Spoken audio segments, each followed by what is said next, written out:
All right. Looks like a good morning out there. Hot. It's going to be hot today. Going to be hot, but it's looking like a real good morning. I was up watching the sun come up for a little bit with the horses. Pretty calm, pretty cool. Very beautiful. Watching the world come alive, the natural world come alive, for myself.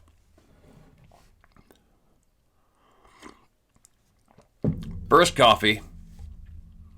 What am I doing today? Gonna get some voices heard. I had a kind man from Flagstaff, Arizona on here. And I think he'll be up tomorrow, maybe, on here. Patrick Edgley. He's had so many experiences, it's absolutely mind-boggling, including a couple of serial killers. Ran into one in the woods, some serial killer that was killing hunters. Crazy. The guy shot an arrow at him and actually sliced his arm. Insane stories. But anyway, what am I doing today? I'm going to get this done, and then I have to travel again. A very good friend of mine who actually worked for me for quite a while. And he is the man, he's now a firefighter in Whistler, British Columbia, and he was the man that was with me when he heard the knocking on the tree. And I didn't. And my trail camera was spun around to face the tree next to it, 8 feet up or so, 8 or 9. And where we found all those trees snapped off and the grass stomped. He is getting married. And I'm going to go. I guess this is a day. They're not party animals at all. Thank God. But they're going to have a little guy day for them. I guess we're going to somewhere on the coast here called canyoning or something. I don't know. You rappel down these waterfalls for the day. It looks pretty insane. Sarah dug up their website. I'm like, holy shit. So I'm going to try to put on the 360 camera for this shit and record it. It should be something else. Especially if I fall. Kidding. But anyway, and so seeing some finally going over again, I'm even just as excited, more excited. Kind of sounds lame, doesn't it? I'm more excited to go get my trail cameras. I'll be going up to where one of my favorite places in the real world to collect up a trail camera I haven't seen since December. But I'm going to bring half a dozen with me and get them out now, anticipating hunting season this fall. There's one big old buck that I got on my trail camera last December. And that's what I'm going to do. And then I'm going to come home and then I'm going to go back out to the coast and run myself into the ground some more. But anyway, who knows what'll happen while I'm in the woods? I know I'm closing in on my time. I know my gut's telling me I'm closing in on my time to have some sort of a face-to-face or conversation. Whatever is going to come, it's coming. I can feel it. I wonder where it's going to be, though. Is it going to be on the island? Or is it going to be over there where I usually go, where they're really familiar with me? I don't know. But I know it's going to happen. I know it is. It's a really weird feeling. But anyway, who do we have here? We have an email titled Handprint. Hi, Steve. I hope this message finds you well. And I hope the hunting has been good. I appreciate you sharing all the crazy details people send in about Sasquatch to you. It's really opened my eyes and helped me understand my own experience better. My eyes began to be open to the possibilities of Bigfoot when I moved from the Appalachian foothills to Washington State, Skamania County to be exact. I'm an avid outdoorsman. I killed, skinned, cut up, and ate most of 5 deer last week. One is a pretty nice 8-point. I've killed a lot of those. I'm back in Tennessee now, by the way. Shooting 5 deer in a week here is legal. My grandfather raised world champion coonhounds, and my dad is a hillbilly that lives to hunt and fish. Fried snapping turtle is my favorite thing to eat. No way. I know guys ate those things. They threw jugs. These guys I knew in the southern states would throw bleach jugs, the rope tied onto them, and a hook and chicken meat or something to catch those suckers. Said it was really good. Just mentioning all this so people understand who this is coming from if you choose to share it. My dad and granddad always told me there's no way in hell there's big monkeys running around in the woods or they'd have killed several of them. My dad has stories of calling up cougars in the south where they aren't supposed to be as well, though. He's open to seeing shit where it ain't supposed to be. But he's been around enough to know that there are no wild monkeys in Tennessee. The old man used to make a pretty good living hunting fur when the fur market was still good. The vast remoteness of the wilderness in the Pacific Northwest compared to back in the East got me thinking, though. Something could stay hidden out there. I could stay hidden out there. There's no real remoteness out east unless you call the Appalachian Mountains remote. That's why I want to move away, again probably to Montana, so I can be alone. If you have any recommendations for where you'd live out in Western America, I'd appreciate hearing them. But anyway, I'll touch on 3 stories briefly. Well, I was told while in Washington, then share my own. Number 1. This fellow I worked with told me about this crazy guy he knows who swears he sees a family of Sasquatches in one specific area frequently, but they disappear in thin air when you see them. Right on, he's got you on the right track right up the bat. 2 good points for you. Yep, there's no wild monkeys running around, and they disappear. Number 2, this girl I know was on a walk with a girlfriend. They simultaneously took a picture and a video of a river where there was a gravel bar. Later on, they discovered a large being that they did not see while in person in the video. It was also not in the picture, but appeared in the video. The video and the picture timestamps would have made you think that the same being in the video would have also been in the picture. Number 3, my hunting and drinking buddy told me a tale that his best friend had told him. It happened a couple of years ago. The man was bugling for elk way back in the mountains, somewhere around Yacolt Burn area / Silver Star Scenic area. Somewhere in that patch of land, something started responding to him that wasn't an elk, but mimicking one and traveling at a very high speed towards him. He got real spooked and headed back to the truck. What's interesting is these stories all have qualities that I've heard in some of the other stories shared in your videos. So thank you for helping people like me connect the dots, Steve. Now on my personal story. Me and my friend were riding some logging roads in Skamania County, or Clark County, Washington. I could take anyone right to this spot, but not sure exactly what county it's in. We've noticed a tree snapped in half, about 12 to 15 feet up the tree. It was not cut. Wind did not break this tree, and something climbing up it shouldn't have snapped it where it was broken. It was odd. I wanted to get out and check it out, but it was down a steep hill, and my buddy's back was hurt from work. I think he was a little spooked too, for whatever reason. So I decided to come back the next day. I had a 270 BAR and my 40 on me as usual. I like staying well armed. I walked down the bank and looked under the snapped tree and started investigating. Turns out there was about a 2-foot long print in that Pacific Northwest moss with 5 toe marks that were all about 1 inch across. The footprint didn't go through the moss, but the toes dug through into the mud. So I continued down the hill. I was a little more on edge, ready to kill a Sasquatch if I had to, but ready to chill with one if it was up for it as well. Ended up finding a lot more trees, all snapped in half, with the top making a right angle into the right side of the hill, and this is important for later.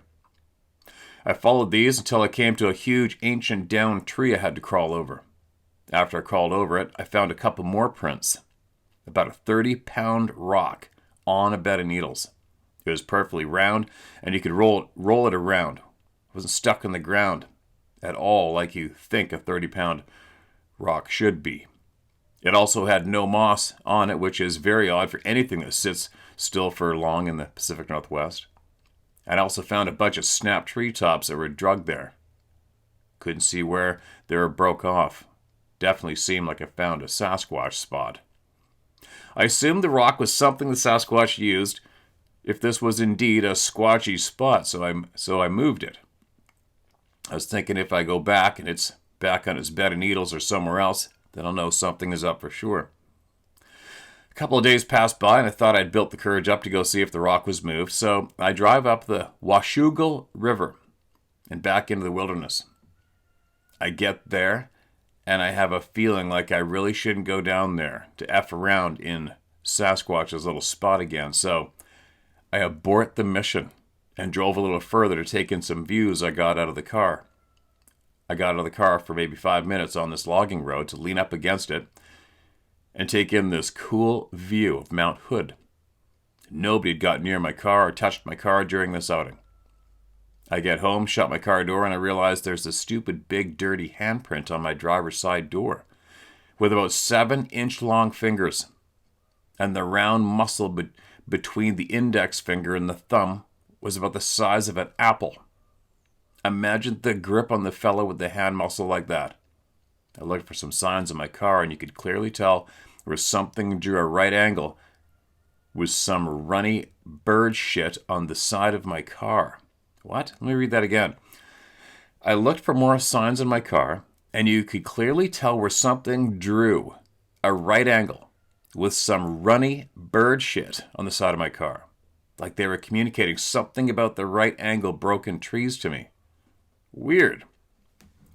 Coffee slurp time. Again, nobody been around my car, and if this was hoaxed, someone sneakily snuck up with an oversized hand they had made and stuck in dirt and placed it on the side of my car. Either that happened, or a Sasquatch is playing tag, you're it, with me. I almost feel like one knew I had visited their spot and knew I was back in those woods and decided to give a little further proof of their existence. People can think what they want, but these things I heard, saw, and experienced while in the Pacific Northwest definitely opened up my mind to them being out east as well after understanding the true nature of these things. I've attached pictures of the handprint for you. I know you've seen all the other shit I mentioned, seeing for yourself. I've got pictures of all the other sign too. Don't know if you've seen Sasquatch handprints on a car door yet. My name is Drew Murdoch. Thank you for keeping it real, man. I really hope to book a hunting trip with you one day as well. Alright, so I'll put these on in the video themselves directly so you guys can get a good solid look at them. It's a little confusing for me to see myself just looking right near, but there you go. Welcome to the club, Drew. Welcome to the club. And we download these. Now what do I got to do? Hold on, I got to share these. Hold on, you guys. Come on, you bastard. I got a cracked screen in my phone. Been cracked for quite some time. I'm one of those guys that just never gets around to doing that shit. There's one picture. Saved. This is what I gotta do. I gotta save them in Dropbox until I figure out another route. And then I have to crack open Dropbox on my laptop, download them on my computer, and then download them into where I'm recording right now, and then put them in the video for you guys to see. That's why a lot of the times when it's easier, I just show you my phone. Especially when I'm out in the woods, right? Because by the time, if I'm recording out in the woods or wherever, I absolutely forget about the photo by the time I get home. And you guys can have a look at what the man had happen to his car. One more. And saved. There we go. Appreciate the email, my man. And keep us posted on what you learn or what you've learned since. I'm sure you're probably still hanging out here. And just know that from the patterns of all what everybody's learned here and shared here, the patterns, I think it's safe to say right now that your intent when you go in the woods, that's what's going to trigger any other odd feelings. I'm quite certain. I mean, if you were to go, as an example, if you were to go hunting or hiking or something, you saw some weird trees broken off, saw a boulder, saw some footprints and handprints, and like, oh, well, that's kind of crazy. And then let's just say a month later, you decide you're going to go hiking through there again to go fishing. Without anything on your mind about these people, you'll probably get away with it fine. But I have a funny feeling from the patterns shared here with all the people here, if you decide to go, you want to go investigate and look into this further and just see if they're here and show me a sign, you're going to get it. And it's only because you asked for it in here. That's what I'm thinking. That's what I'm thinking. I may be wrong. I'm wrong about a lot of shit, but that's what I'm thinking. Because it works both ways. It works for me saying, just leave me alone. I want to go hunt today. They leave me alone for the most part.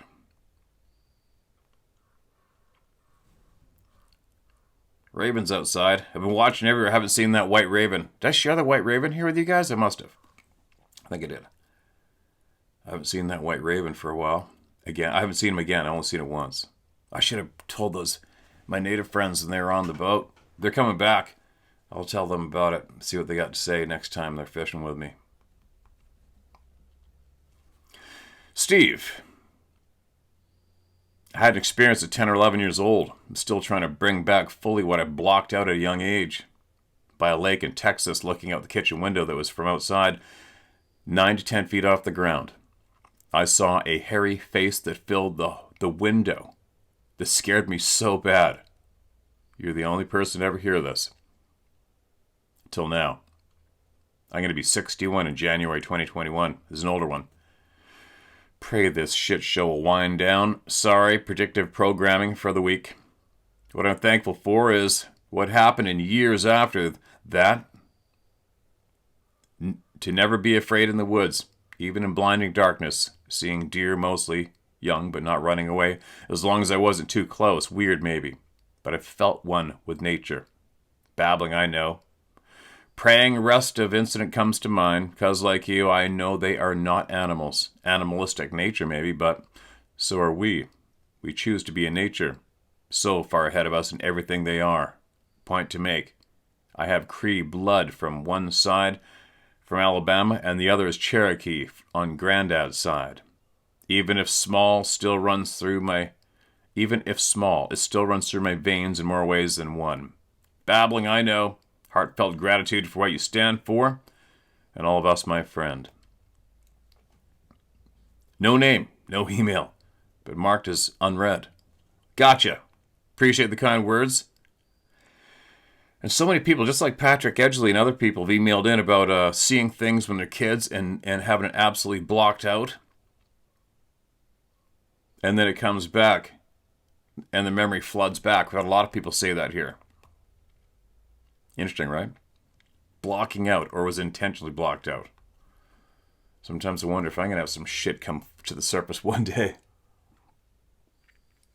But I think I remember everything so far. This next email, there's no title on this, and there's no email accompanied with it. No email address, I don't think. Nope, there's a name at the bottom. All right.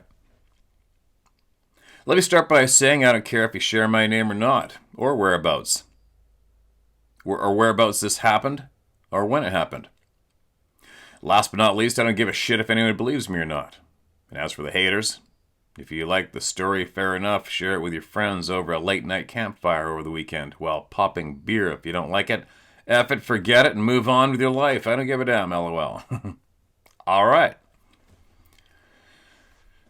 I've had numerous encounters with juvenile Bigfoot as a kid. This encounter is most interesting, and I'm going to share it. It was neither scary or mentally damaging in any way. In 1986, I was in a boys' juvenile forestry camp called New Dominion in Old Town, Maryland, just shy of the West Virginia state line. In the morning time, we'd have to get up and have a group meeting. We would set our goals, then run up to the lodge to have breakfast. Upon waking up, we would have to start a fire in our tent stove and then gather outside to do our chores, sit down for the group meeting. At that point in time, you have a chance to use the urinals. They were on the opposite side of the tent, just slightly going up the hill. Every campsite was named with an Indian name.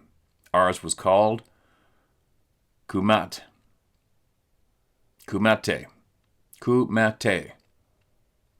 Up the hill from the urinals in the morning, just after breaking of dawn, frost was on the ground. While urinating, I would look at the top of the hill and notice a black humanoid being that had obvious hair around its head. It just gave the appearance as there was ambient light coming through the hair. Off from where the solid mass of the body, this thing was jet black and was approximately 5 to 6 feet tall. Once I made eye contact with it, it would wave. Sometimes it would wave, then step back behind the tree, then lean its head out to see what I would do next. Sometimes it would bark at me or clear its throat to get my attention. I never considered the barks to be yelps, though I have heard yelps at nighttime. These sounded like coyotes, which I actually I believe were Bigfoot. We also would hear whippoorwills and owls. I would wave back, but I'd be like, what the world is that? Who is that? And what are they doing? All these numerous questions and no answers. We were not allowed to go up the hill. Read that again. We were not allowed to go up the hill. Interesting. After the second year, this going on random mornings, my staff leader decided to go and investigate. I was not the only one that witnessed this thing. There were numerous other individuals who also witnessed these events numerous times over a 3-year span. In the morning, it would appear as though it happened in the early spring for a couple of months. And then in the late fall to winter for a couple of months. Steve Jones, our staff member one day, was hollering at it. But it would never holler back or speak back, so he took off up the hill after it. It must have been approximately at 100 feet to 150 feet to the tree where this thing would stand and watch us. When Mr. Jones cleared the top of that hill and took off, he was out of sight approximately 15 minutes before he returned, saying that, whatever it was fast. He was standing next to the tree, and you could tell this thing was every bit as tall as he was. Now, when Mr. Jones first come over to see what we were looking at, and to indulge in the eye candy of this uniqueness, this thing not only was standing behind the tree, but also would step out from behind and would also rock or sway left to right. Holy shit, eh?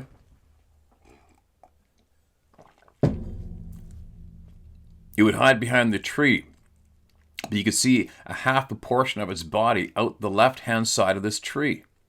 If you're able to take your hands and connect them together at a round circular manner in front of your body, that would be about the size of this tree. And it was not that big around, actually. When Mr. Jones made it halfway up the tree, this thing began to take off.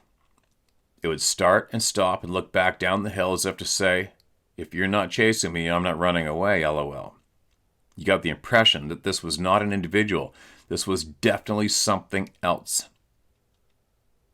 When Mr. Jones returned and gave his input, he did not elaborate on some... When Mr. Jones returned and gave his input, he did not elaborate on some down the rabbit hole trail of an idea. He just put it simple. There's no punctuation. That's what's happening right now. All right, sorry. So let me try that again. Now that I just realized there's no punctuation. When Mr. Jones returned and gave his input, he did not elaborate on some down the rabbit hole trail of an idea. He just put it simple. I don't know what it was, but it definitely wasn't the old man who lived in the house on the opposite side of the woods, who would walk the border of his property, which happened to be along the ragged, rotten, fallen down barbed wire fence post line where this thing would stand behind a tree. Notwithstanding, when the old guy, who on his bordering property to the forestry camp walked the fence line, he would also wave to you, but you could tell it was him. And his black trench coat. The trench coat had its own unique solid mass definition, kind of like looking at a Catholic priest from a block away. But notwithstanding, you could also clearly make out his face between his trench coat and his black hat, and if he smiled when he waved, you could tell it was him smiling.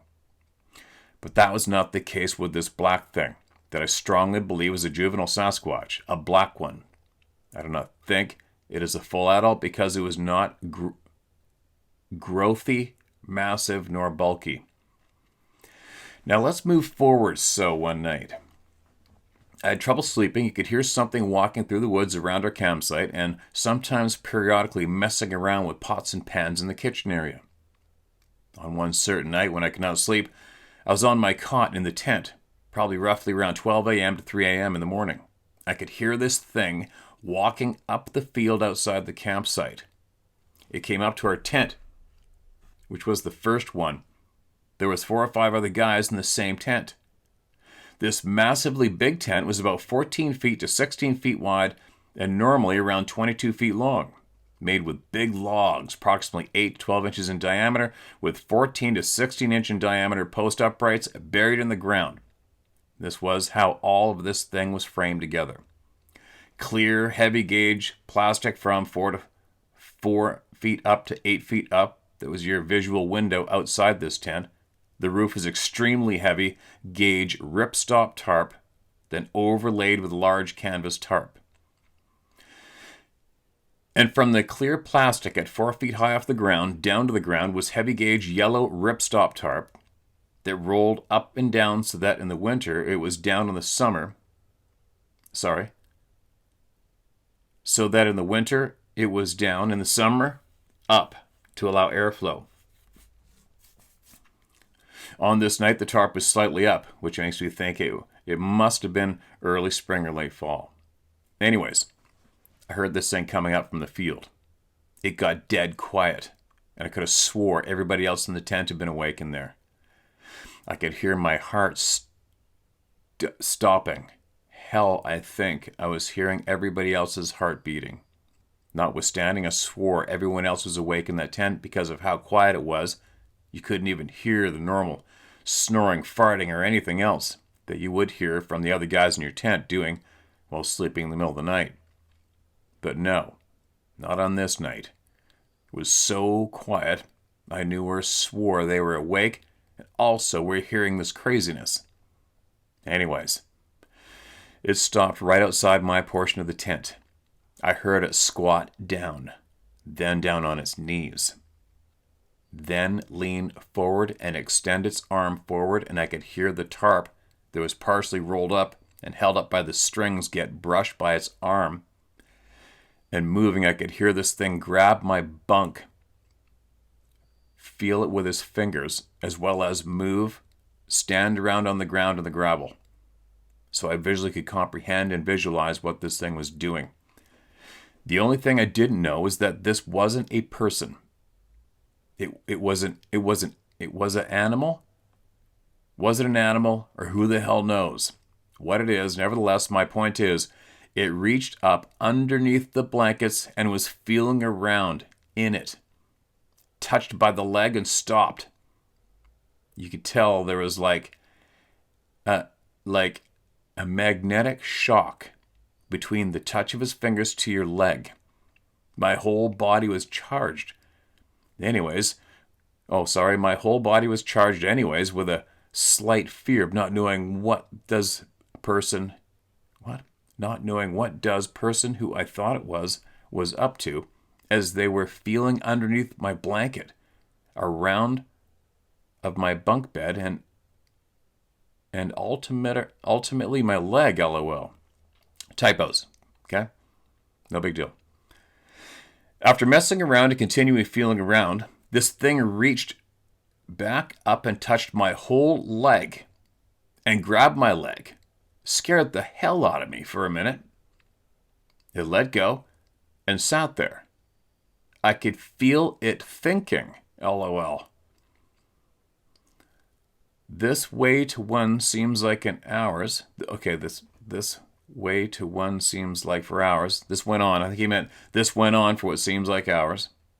But I know in reality it must have been about 5 or 10 minute episode, because after several attempts of reaching underneath the white blanket, touching my legs, feel my leg, reach hand up my leg, and you could tell this was not a human hand, but yet it was a hand. The bottom of the hand, the fingers were like as what a dog.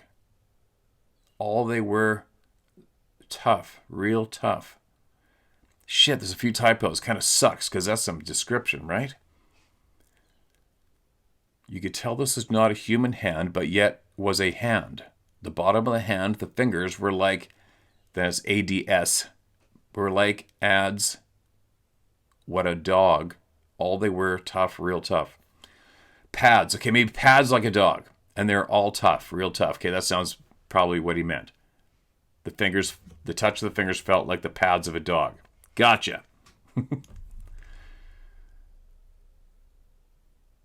Also, you could feel the hair from around the head.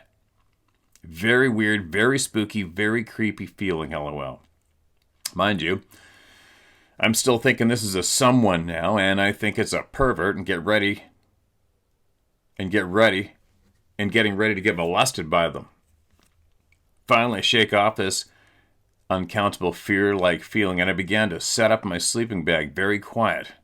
Like what the hell, or more like who the hell. I then said, "Who is that?" My gym voice was shaky. Economy squealed. Oh no, he's getting right into the typos, you guys. Hold on a minute. Okay. I then said, in my something voice, I then said, "Who is that?" My voice was shaky, squealy, like a child going through puberty due to the fear and insecurity in the I really didn't want to ask this question factors. I ask, "Who is that?" Then I hear a grumble.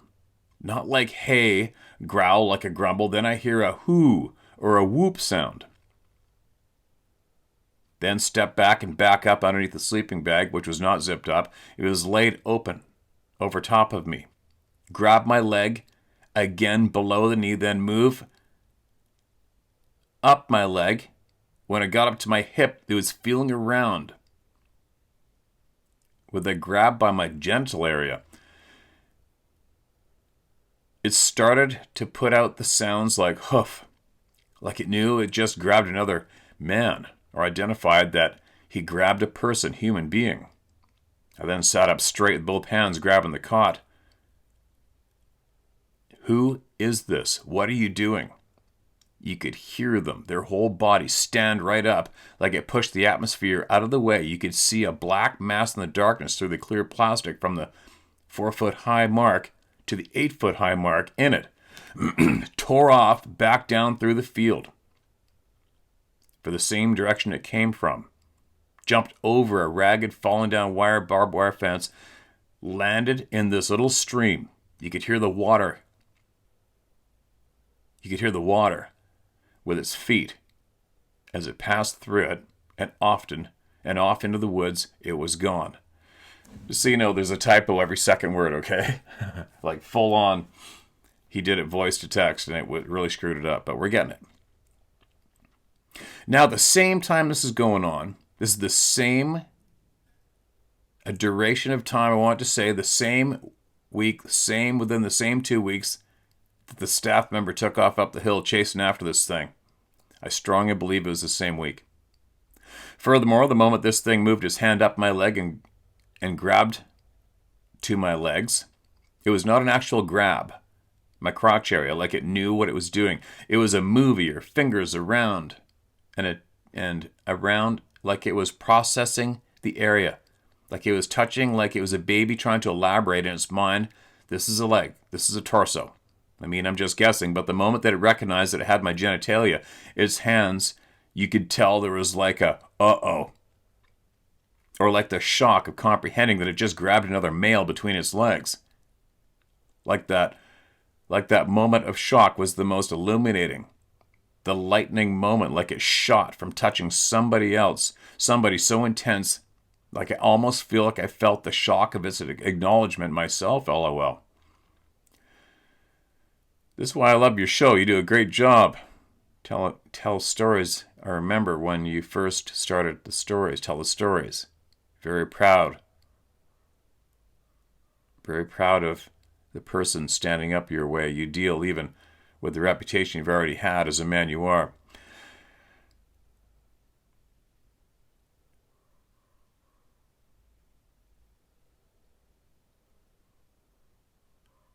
All right, he told a few other people to hit me up. Gotcha.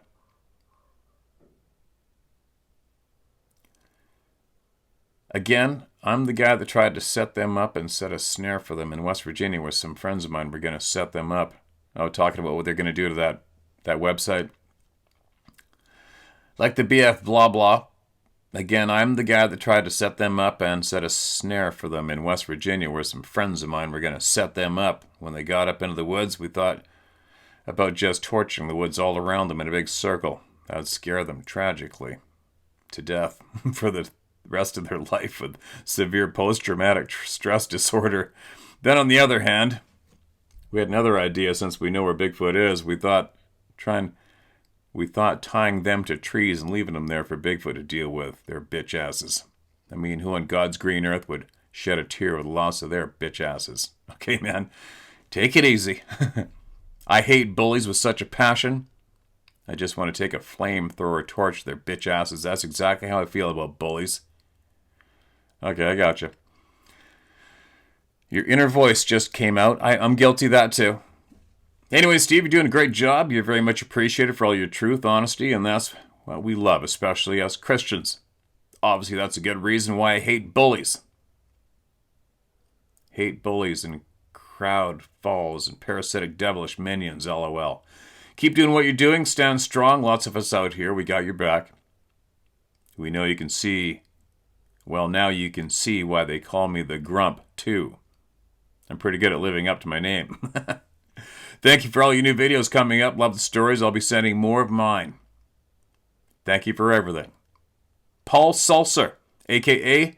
the Grump 2. I hope you're still here, Mr. Grump, and I would love to hear more from you, and I absolutely appreciate you sharing that memory from your childhood. Excuse me 1 second. I was in a boys' juvenile forestry camp.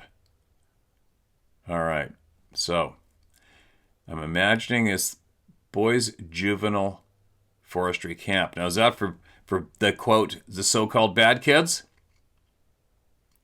Regardless, I'm quite sure you had, if it is, you would have had to deal with some bullying in your past, whether it be from family members or whatever, and I totally understand your anger and frustration lashing out at other bullies. I get it, man. I get it. That's a lot of people that saw that person. A lot. Isn't that crazy? So the swaying back and forth thing, I wonder if, I have a funny feeling that swaying back and forth is just a confirmation. It's like, are they seeing me? Are they seeing me? I think they see me. You know what I mean?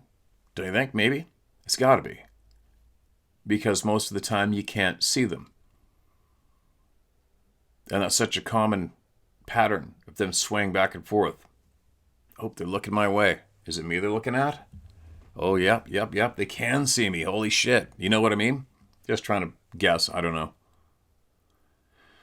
But how's that for an experience? Imagine having one of these big, large people walking up to your tent, squatting down exactly where you are, reaching up under the tent flap and grabbing your frickin' leg and going, what is this? What do I got here? There's a cot. I think that's a leg.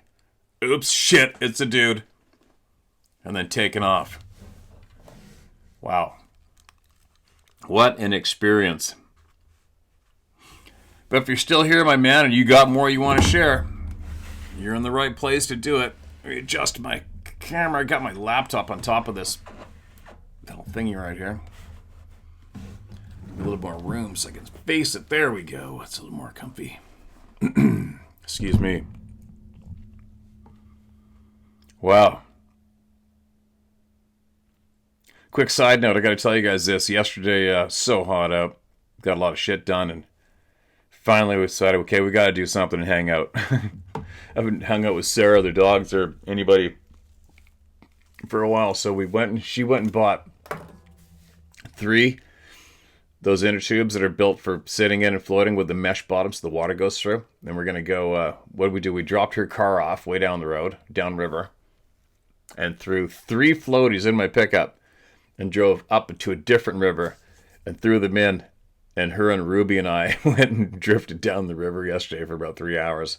So funny. Ruby sat in her tube with her paws over the edge, head on, just looking around. Absolutely having the time of her life. She's a water dog. She dives right in. It was so funny. And we're floating down the river, and I was outside of the inner tube, so I was steering them to go through these these rocks, and I looked down. There's a dead sockeye salmon, a fresh one. I grabbed it by the tail, and I ripped it up in front of Ruby like I just caught it. I was like, "Oh my cow!" She's like, "Oh!" It was so funny. And then as we went down, so this one river goes basically back behind the house here, down the bank, and my neighbor, he's quite the he's a real good guy, real character, but he's real protective of the property and everything, and potential thieves and stuff. And it was so funny because he's like over the top, cameras everywhere, and this is a vigilant neighborhood, signs everywhere, which is good. And he's got riverfront property next door down here. And I'm looking way down river, you can just see it way down river, and I'm like, oh, there's the dog. He's got a French dog, French bulldog like Sarah's, a little bigger, Milo. And Milo and our dogs they play all the time. I'm like, oh yeah, there's Milo. I think Tim's down there. And he's got one of those 4-poster shelters, that everybody has. This 4 posts and a little roof on it. And he's got lawn chairs underneath it. And I could tell he's laying back in the sun. He works his ass off. He's the guy that works outside the window here, this backhoe all the time, developing his property. I go, yeah, he's sitting in his chair. This is going to be funny. And so as we're floating along, all of a sudden you see him kind of looking. And you can't tell it's us. We're far enough away. And I'm like, hey, buddy, you got any beers or what? Because his attitude, he's probably anticipating some kind of assholes or something. And you see him kind of go like this. He's got these mirrored sunglasses on, and we're floating down. I'm staring at him, but he can't really see me, and I'm looking at him. Now we get a little closer, and I go, I said, you got any beers or what? Without finding my voice. And then you see him take his sunglasses. He's staring me down, and he takes his sunglasses off. He's probably thinking, oh yeah, today's the day. I'm going to kick some ass, right? It was so funny, and then finally got close enough. He's like, oh, it's you. Pretty funny. And then, of course, Ruby went ape shit and wanted to go jump and play, but we kept her on. Then we shot the rapids. She stayed in her tube shooting these rapids. It was a lot of fun. We didn't have a camera either, because it would have been hilarious photos of her. So now Ruby's a tuber. She tubes the river with mom and dad. Who do we got? What do we got? Did I read this? Read this? All right, what do we got? Excuse me. Hey, Steve. I just want to start out by saying I found your YouTube channel a few weeks back. I watched a video on where you guided that guy that was on meth. Yeah, that was a treat. I've been hooked ever since, especially when I saw your videos about Sasquatch. I'm 22 years old from central Mississippi. My name is Jordan Cook. You can use my name. I really don't care what people think. I've had 2 different experiences while hunting that I just can't explain, so here's my story. I was 12 or 13 when I had my first encounter, so to speak. It was right around mid-December. The rut was starting to really kick off, so I was hunting very heavily. Late one evening, about dusk, I heard something, what I'm guessing, to right at 100 yards off, straight in front of me. It was making the loudest racket coming through the young pine trees. As it got closer, it made this awful loud roar. It was short and came deep from the bottom of the gut. I could almost feel it. It would make the sound every 30 seconds or so. As it got closer, I realized that it was snapping limbs out of the trees at least 10 feet off the ground. I never saw it, but it got really close. The footsteps were definitely something walking on 2 feet, and the footsteps were extremely heavy. I was terrified. I wanted to climb out of my tree stand, but my body would just not let me. Finally, it left, and I climbed down. The place I was hunting made you always feel like you weren't the only person or thing in the woods with you, and boy, do I believe it. I told my dad, and he didn't believe me, nor did my brother. The second time I experienced something like this, I was 17. My brother and I were hunting a food plot in the swamp not far from my house. It was late in the evening once again, and as we got ready to leave, we heard 2 distinct tree knocks about 150 to 200 yards straight in front of us. We could hear whatever it was leave, and could hear the footsteps from that far. We were the only people in that swamp, so it was no human. I've never saw these things, but I definitely know we're not the only ones out there. It hasn't kept me from hunting because it's something I live and breathe. I just pay a tad more attention now. There's been multiple other things just like this happen about 5 to 7 miles as the crow flies from my house. It feels good to share my story, especially after hearing other people's stories and seeing all the similarities in them and mine. Thanks for always speaking the truth and informing more people about these things. Once again, thank you, Steve. You know what, my man? This place is nothing without people like you, Jordan. Nothing. You're a brave, honest man. Honored to have you here, man. All right? Honored to have you here. And if you're still hanging out here, maybe share this video with your dad. Let him watch it. Tell him to convince him to quit being an ass and listen to who he should trust the most in his life, right? And know that this is very, very true. Oh, man. Just got a phone call from one of my best friends. Super great guy. I helped him get his daughter her archery elk a couple years ago. I don't know if I shared that here or not, but it was a pretty popular video. But anyway, oh, man. This had to be an ear for him for the past, I don't know how long we were just talking, but he drives a big, huge transport truck on Vancouver Island with lumber on it. And long straightaway, said he stopped coming out of the driveway, like basically 1 mile per hour. Coming out of their shop driveway, he said he looked down one end, looked down way down the other, started to go, and felt a little bump. Well, unfortunately, an 82-year-old woman on a bicycle had stopped right in front of his bumper where he could not see her. And he saw another bicyclist carrying on about 200 yards down to the left. He killed her. Oh.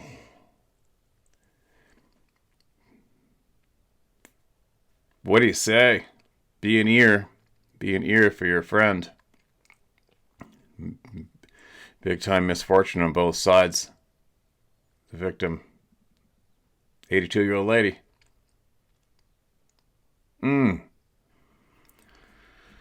Yeah. It's unfortunate, how accidents happen so fast. And there's nothing he did wrong. Absolutely nothing. Even the police showed up and said, there's nothing he did wrong, man. And he was talking to her, etc., underneath the truck. Anyway. What to do? I don't even know how long I've been here this morning, but kind of knocks the wind out of your sails a little bit.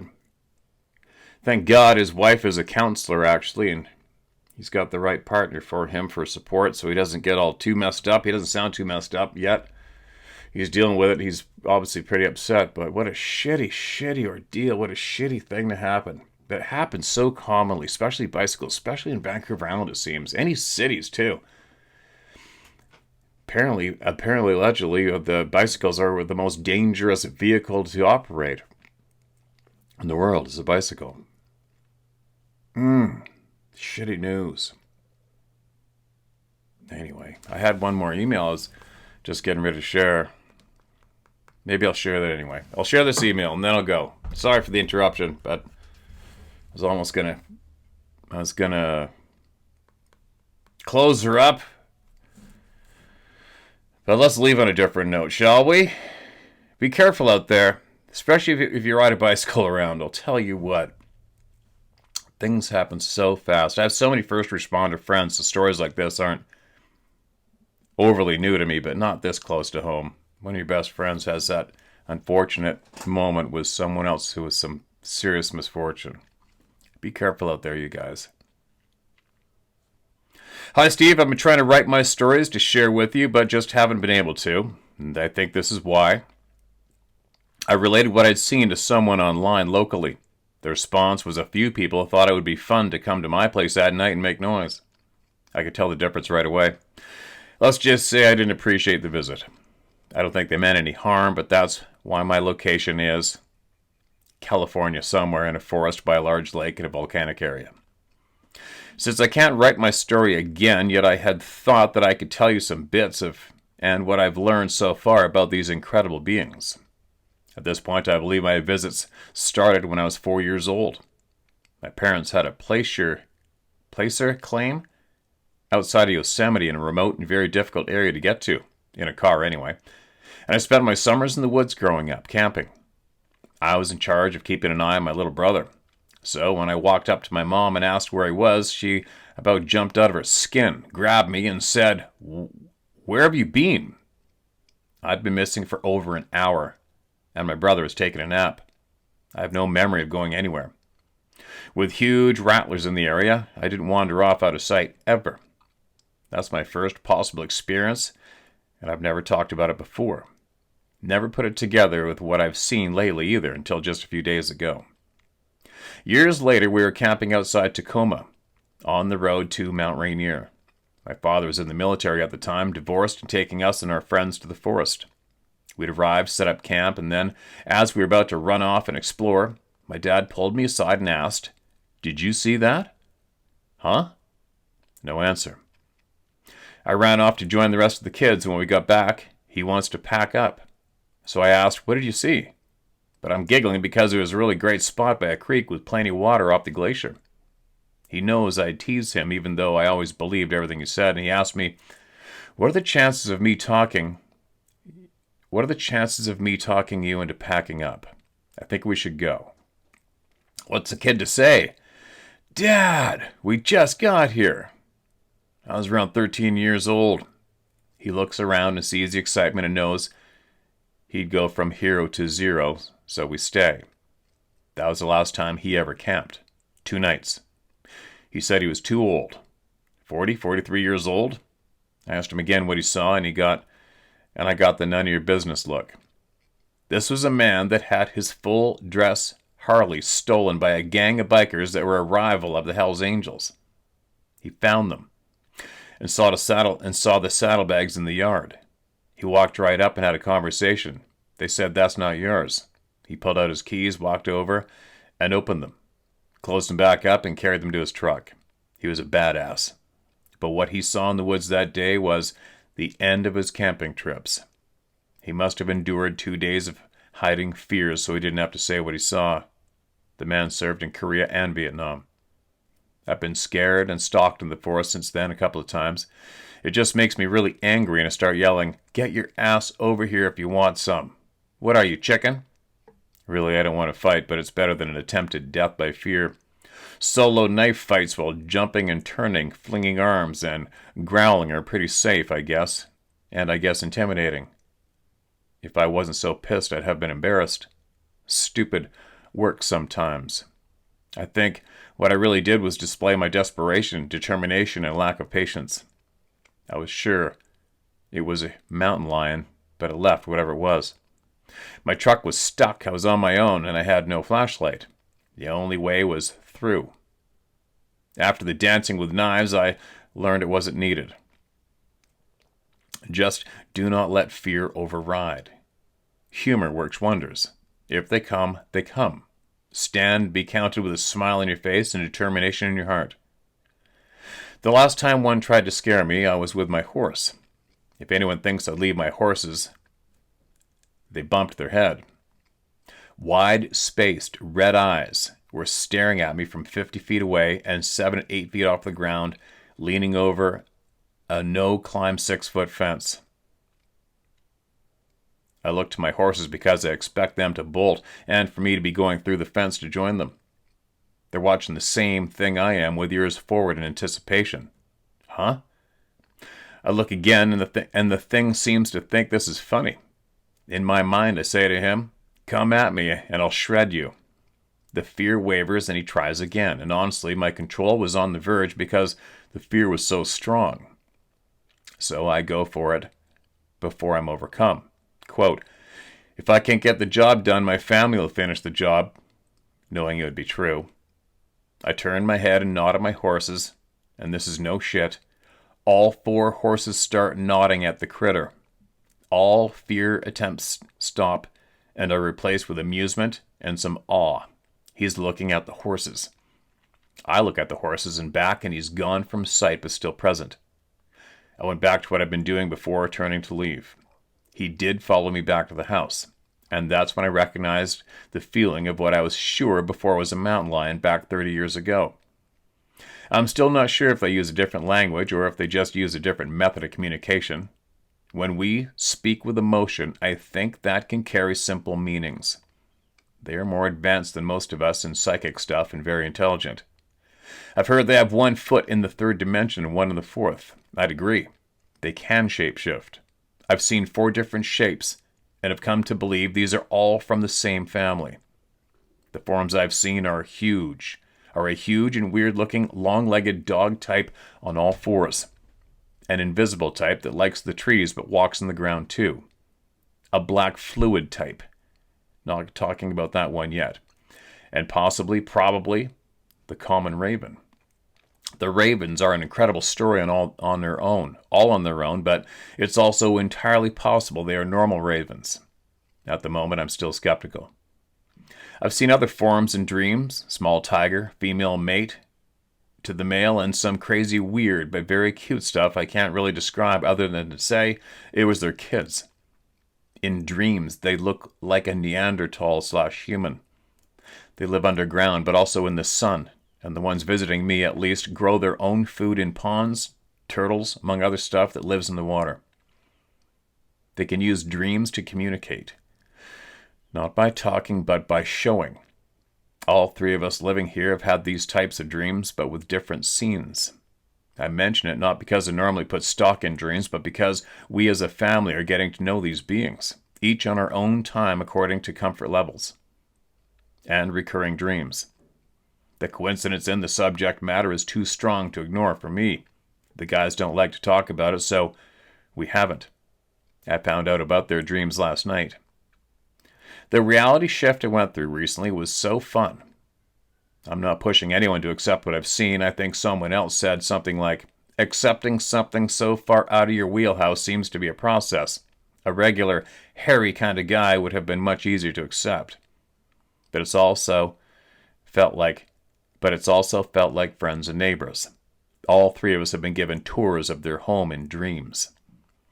They like my horses, but not my dogs. They have no problem shooing the dogs now, but they used to really frighten them. They don't like gunfire. The black fluid one enjoys running with the horses, and that is one hell of an incredible sight. Watching 2 red eyes trail a foot in the dark with a white medicine hat horse side by side, both snorting and pawing at the end of the paddock, is pure fun for them. So beautiful and incredible. And outside my comfort zone is the nice way of saying it freaked the hell out of me. There's no more contact until I was able to adjust. I do not, never have, believed in demons. Now I really don't. My first can't ignore that sighting was 3 years ago. As far as advice on how to increase your awareness and skills, you will know when you hear what suits you. Just trust yourself. You have the instruction book already. You just have to remember how to read it. And here's my 2 cents. Take your head off the swivel. Practice emptying your mind of thoughts. I steer my thoughts when I can't get them to shut up, sometimes with a mantra because I don't have to think about it. It doesn't matter what it is as long as it drowns out the chatter. Blah, blah, blah, blah works, but so does repeating something I want to drill in, like relax. And I surrender all worry and tension. You already have major skills. Your entire career makes certain of that. The man you are makes them stronger. Instead of the swivel, close your eyes and feel without looking. You could practice telepathy with Sarah. A good team communicates without talking in the woods, especially when hunting, yes? I practice with my horses. Horses are telepathic. The flow is an old book now, and there are newer ones. Sorry, the flow is an old book now, but there are newer ones. The state of a flow is a brainwave or state of consciousness. You already know this trick too. Check it out if you're interested. It could help with your workload. Athlete pros were using it in the 90s. I've experienced time gain a few times, plus anything you're doing in this state just flows. I saw the interview you posted, December 8th, 2020, and the face on that carving had the features I see in dreams. What if they are Neanderthal with one foot in the third dimension and one in the fourth? Doesn't that change the landscape of impressions and how we view them? There is good and bad everywhere, but what I've learned tells me that I'm in no danger from them. The disappearances are a problem. I don't discount that for a second, but I do think these beings are basically like Harry in temperament. And wouldn't you have to be that scared to inflict that amount of fear? This makes me wonder about the military involvement and the people who, we already know, make people disappear. They're always at the heart of the problem. It never fails.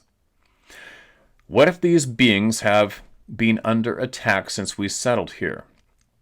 What if the park system was developed because of them, like reservations? It's been revealed that many of us carry their DNA. We also lived side by side. Some stayed together back in the day.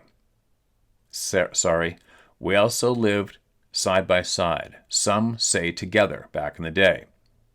Does the religious and social indoctrination to remove all knowledge of psychic skills have its basis in the abilities of these beings? And are these skills a threat to the shadow government?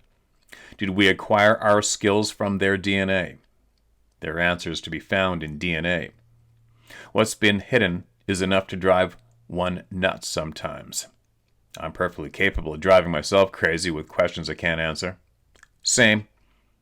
I'd really like to know if the people that disappear in the parks have Neanderthal in their DNA. I'd like to know about deep state ops operating in parks and forests. And is the deep state using their DNA? And if so, are they doing experiments for super soldiers with it? I don't fear the woods, I just don't. It's my church. I can't thank you enough for giving me your ear. It's comforting to not feel alone. But more importantly, it helps me trust myself. Thank you so much for doing the work you're doing. I look forward every day to the awesome views and incredible stories that give a thumbs up to mine. It's an incredible life that never stops with the adventures. What a ride. Thanks, Steve. Stay cool, Pam. Isn't it, Pam? And I picked up every single word you threw down there, Pam, and appreciate you sending that. Although it looks like it took a while to find that one, but I found it. There's a whole pile. I got so many unread emails, but we'll get them. I get them. I try to get them every single day, Brad. There you go. There's some wise words in there for everybody to listen to. And take from it what you will or leave it. Take from it what you will or leave it. Don't get angry at somebody. It's stupid just to get angry. Oh my God, I can't believe they wrote that. Quit doing that shit. If that's you, you're stupid. Quit it. Just take from what you need or leave the rest. Carry on to the next good, honest, brave person that comes forward and shares what they've seen, what they've heard, what they know, you know? But anyway, time for me to get my button gear. I think I'm going to camp out tonight. I'm going to camp out at a place where a friend of mine heard some screams going from one side of the valley to the other. It's something like $300 or $400 just to sleep in the Sea to Sky area now if you stay at a hotel. And then, I got friends I can stay at their place, but I like, I don't know what it is. I just like being on my own space. You know what I mean? Actually, there's another, I got bunch of places in the woods I can go crash out. I think I'll do that tonight.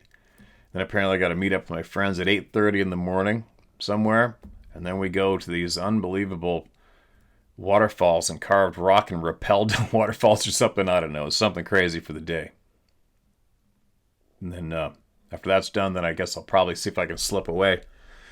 Excuse me. And I'm going to go up to my favorite place in the mountains and hike up this one particular mountain and retrieve a trail camera. And then I'm probably going to bring 6 more with me and plant them in all my usual trails. I've been planting trail cameras for the last 18, 20 years.